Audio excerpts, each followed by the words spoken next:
I've been making note of the moments that make time feel irrelevant. I've been starting to believe that if you give space to the things that make you pause, they start to take up more space, in the kind of way that opens your eyes to being surrounded by beautiful things. Walking home, framed in the second-story window, a stranger's hand is dancing. I imagine they're explaining the lyrics to their favourite song to someone who really knows them. I drove past this bridge years ago. Later that day, I traced my way back with a map to take a picture, because something about this sentence makes me want to laugh and cry. Good enough could be an average review, but it's different if you read it as an answer to an unasked question. That someone cared enough to do some small town vandalism to remind you that you're wrong when you don't feel like betting on yourself.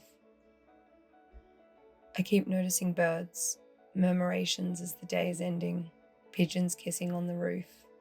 They're only concerned with the present.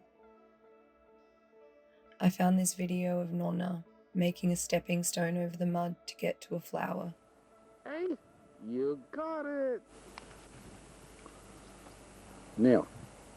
Isn't it beautiful? Yes. I got it. I didn't fully realize until I missed her that finding joy in small things came from her.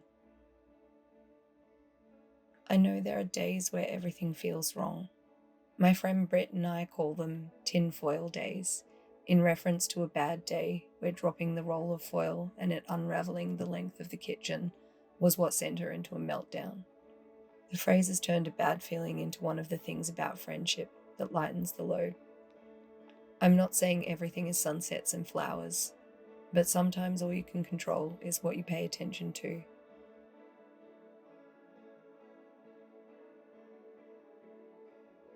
I saw a stray cat with a gelato cup as big as its head freeze like it was caught in the act of thieving. As I clicked the shutter, it remained frozen, but dropped its jaw and the cup. It was like something out of a cartoon. An old man asked me if we sell speakers to play music to his fish. A lady scrawled one sentence on a page and bought a stamp to send it in the post to my manager. A man at work talked at me about UFOs for 20 minutes before introducing himself and then saying, "It's good to talk to someone who understands," as he shook my hand. I found a caterpillar and kept it till it was a moth that, according to my research, eats flower nectar.